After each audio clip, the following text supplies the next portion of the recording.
Dikabarkan menjadi calon pemain naturalisasi baru timnas Indonesia, Dean Zandbergen sukses tampil memukau di Eropa dan membantu klub Belanda meraih kemenangan. Seperti diketahui, timnas Indonesia memang tengah mencari tambahan pemain keturunan untuk dinaturalisasi jelang putaran keempat kualifikasi Piala Dunia 2026. Pada fase tersebut, skuad Garuda dijadwalkan akan menghadapi Arab Saudi dan Irak.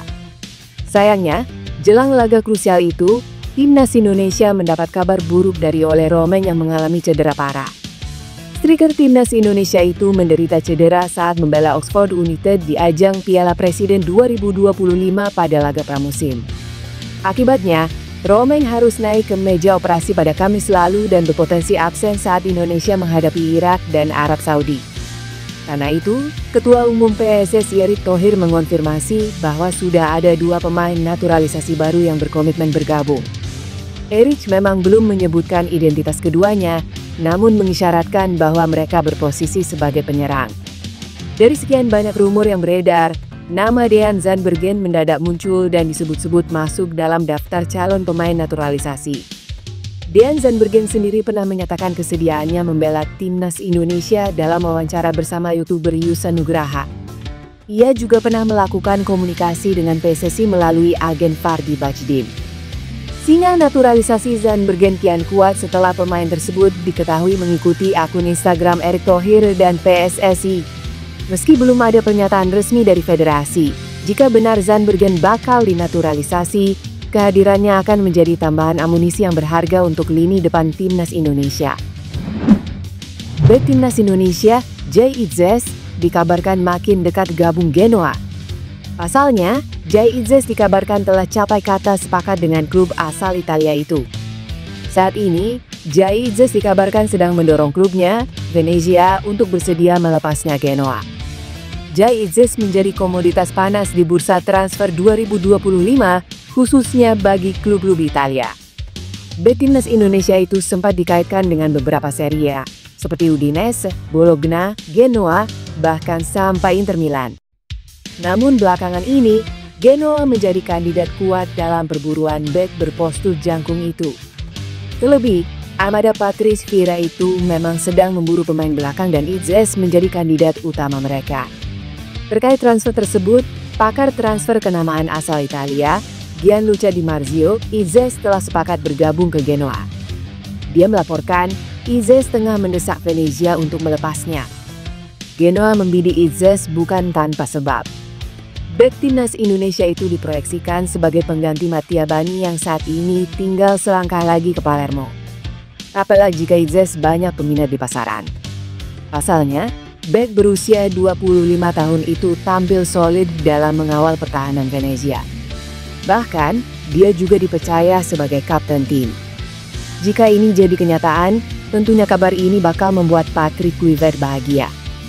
Sebab, pemain andalannya di timnas Indonesia akan mentas lagi Liga Italia pada musim 2025-2026. Pasalnya diketahui, jika bertahan di Venezia, Jay Itzes akan berlaga di Liga Kasta kedua Italia atau Serie B. Venezia terdegradasi pada musim 2024-2025.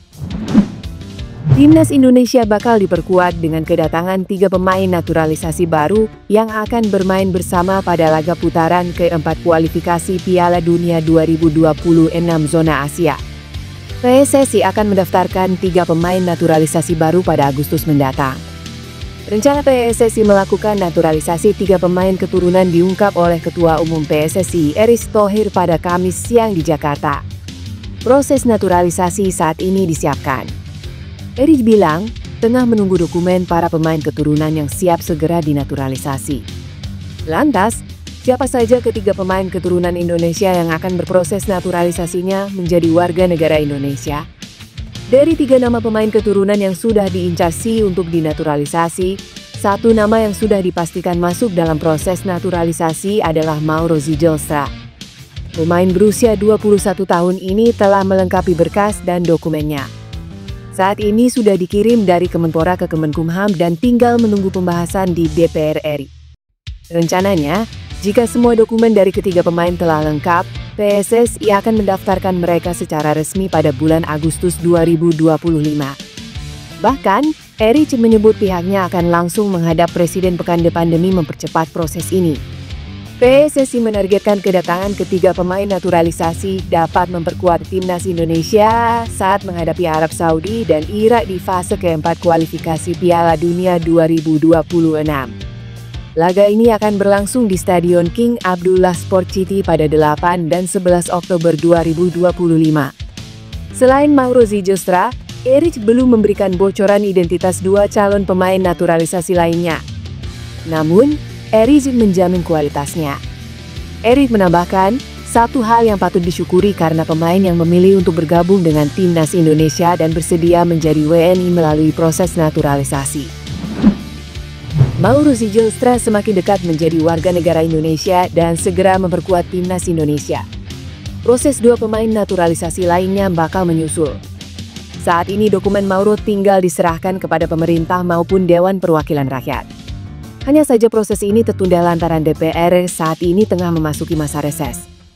Sementara dokumen dua pemain naturalisasi lainnya saat ini masih ditunggu SI.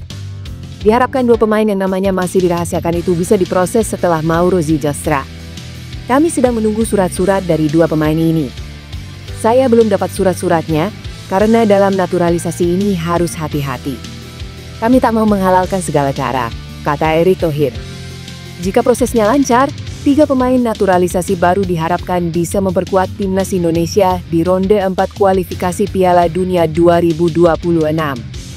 Mauro dan dua pemain naturalisasi lainnya berposisi sebagai pemain depan. Kehadiran mereka akan menambah variasi lini serang timnas Indonesia. Mereka bisa menjadi solusi saat Garuda merasa kurang cukup dengan Ole Romain. Pemain yang memilih kita, patut kita syukuri jika yang kita dapat sudah baik. Kalau mau lebih tinggi, rankingnya kita harus 50 dulu, kita sekarang kan baru 118, ucapnya.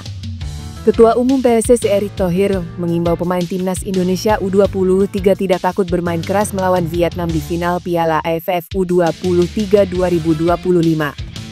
Skuad arahan Gerald van den Burg memastikan lolos ke final Piala AFF U23 2025 setelah sukses menaklukkan Thailand di dalam babak adu penalti 7-6 di semifinal, Sabtu. Sementara Vietnam melaju ke partai puncak usai mengalahkan Filipina 2-1. Selanjutnya Indonesia vs Vietnam bakal bertarung habis-habisan di laga penentu juara. Erich berharap Indonesia bisa bermain lebih disiplin meladeni kemungkinan permainan keras Vietnam seperti yang terjadi di final Piala AFF U23 2023 Thailand.